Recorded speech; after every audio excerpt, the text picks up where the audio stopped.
Hi guys! So, help me! Grabe naman sa help me ba? Stress na ako. Kasi, project kasi kami. So, Monday pa sinabi.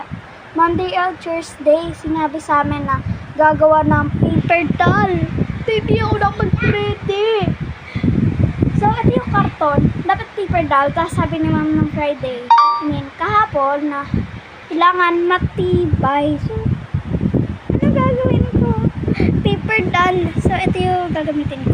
Yung karton na yan, dodrawing ako dyan ng tao. Tapos, duduktungan ko na ng paper para maging paper doll ba?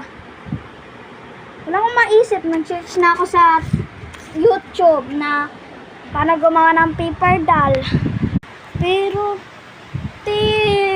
yung mga ano kita ko, na pinakita kong maayos na paper doll. Kaso, nagawa na siya ng classmate ko.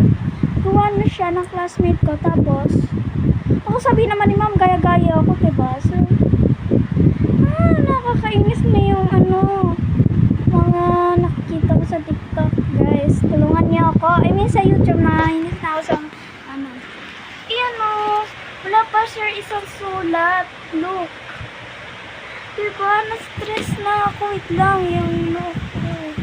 Pero huwag nyo napasinin niya ako doon. Naka-ready na yung bell pen.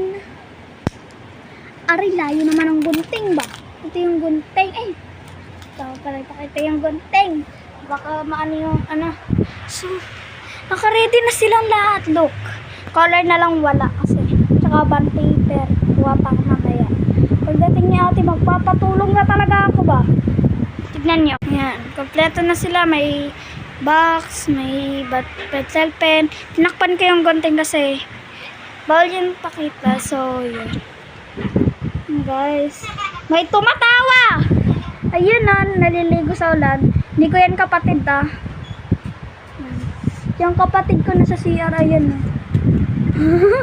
Mamadali, sige. Guys, please tulungan niyo ako, mag-comment kayo ako or share niyo sa akin yung mga pwedeng gawin ko sa aking project. Please, patulong ako sa aking classmate. Lapit lang naman siya dito. I mean, kapitbahay ko lang siya, opo. So, comment na kayo. Bye! Tulungan niyo ako.